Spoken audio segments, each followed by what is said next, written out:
नमस्ते प्यारे विद्यार्थियों, आप सबको स्टडी मैथ यूट्यूब चैनल में आप सबका हार्दिक स्वागत है और अभिनंदन। मैं लेकर आया हूं सामान्य गणित जो बहुत ही आसान तरीके से। तो आज अपन कुछ ऐसा टॉपिक पढ़ेंगे जो बहुत ही गणित के अंदर कामयाब होता है। तो चलिए आइए शुरुआत करते हैं आज कुछ ऐसे टॉपिक की। तो आज पढ़ेंगे 4 अंकों के गुणा के बारे में चर्चा करेंगे कि 4 अंकों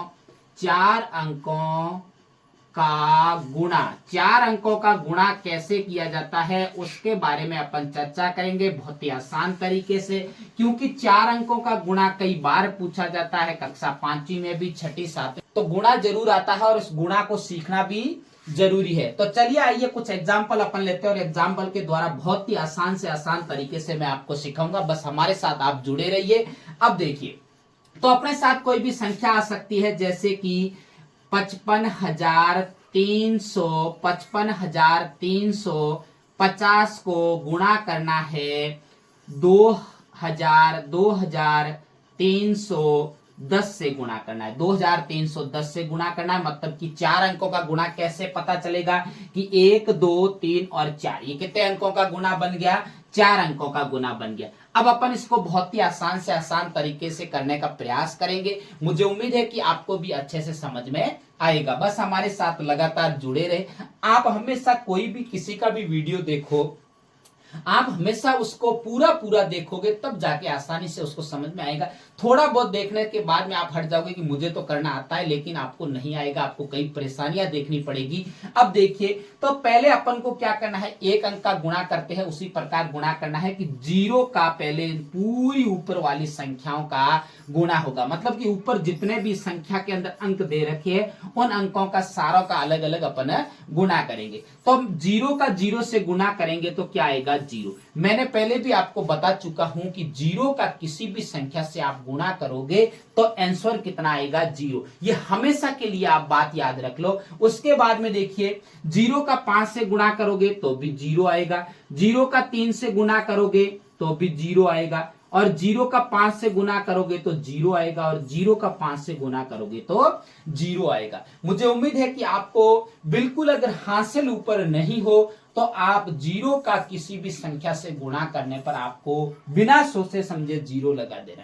अगर ऊपर हासिल हो तो अलग बात होती है, हासिल उसमें जुड़ती है और जुड़ने पर जितनी हासिल होती है वही नीचे लिखी जाएगी।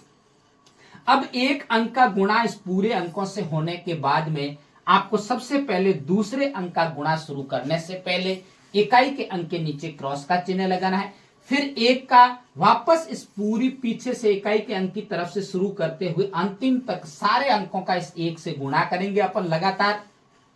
1 का 0 से गुणा करेंगे तो 0 आएगा। मैंने पहले भी कहा था कि चाहे 1 का 0 से करो या 0 का 1 से गुणा करोगे तो आंसर कितना आएगा? 0। 1 का 5 से गुणा करेंगे तो 5 आएगा, 1 का 3 से गुणा करेंगे तो 3 आएगा, 1 का 5 से गुणा करेंगे तो 5 आएगा, 1 का पुनः 5 से गुणा करेंगे तो 5 आएगा। यहाँ पे भले ही अंक मत हो, लेकिन आपको बिल्कुल एक दूसरे अंकों के नीचे अंक आने चाहिए। उसके बाद में देखो, इस दूसरे अंक का भी इस पूरे अंकों से गुणा ऊपर वालों का हो गया। इतना होने के बाद में जब भी आप तीसरे अंक का गुणा शुरू करते हो, उससे पहले आपको इकाई और दाई के अंकों के नीचे क्या लगाना है? क्रॉस का चिन्ह लगाना है। ये भूलना नहीं है। अक्सर बच्चे यहाँ पर भूल जाते हैं लगाना चिन्ह, और फिर गुणा आते हुए भी गलत हो जाता है, चाहे आपने सही संख्याओं का सही गुणा किया हो। लेकिन अगर क्रॉस का चिन्ह सही नहीं लगाया तो आपका गुणा गलत हो जाएगा। तो अपन को गुणा गलत करना ही नहीं है, बस एक एक बात का ध्यान रखना है। अब अपन को तीसरे अंक का गुणा शुरू करना है 3 का। 3 का 0 से करेंगे तो 0 ही आएगा, क्योंकि मैंने पहले भी आपको बता चुका हूं कि 0 का किसी भी संख्या से गुणा करने पर आंसर 0। 3 का 5 से गुणा करेंगे तो 3 पंजे 15, 15 में डबल अंक आ गया, इसीलिए हासिल लगेगी अगले वाले अंक पे। अब देखिए, 3 का 3 से गुणा करोगे तो 3 तिया 9, 9 के साथ में 1 जोड़ोगे तो 10, 10 में फिर से डबल अंक, इसका मतलब 0, अगले वाले पे हासिल लगेगी 1। और उसके बाद में 3 पंजे 15, 15 और 1 हासिल 16, 16 का फिर से डबल अंक, हासिल अगले वाले अंक पे 1 लगेगी। उसके बाद में देखिए, 5 तिया वापस 15, 15 और 1 हासिल 16, और यहाँ पे 16 का 16 लिखा जाएगा। क्यों लिखा गया? क्योंकि आगे कोई संख्या नहीं है, या कोई अंक नहीं है, क्योंकि अगर अंक होता तो अपन ये डबल अंक नहीं लिख के उसके ऊपर हासिल लगाते। उसके बाद में आपको ये पूरा इस तीसरे अंक का गुणा होने के बाद में अब हासिल भी मिटा दीजिए पुराने वाली, क्योंकि नई हासिल अपन को लगानी पड़ेगी।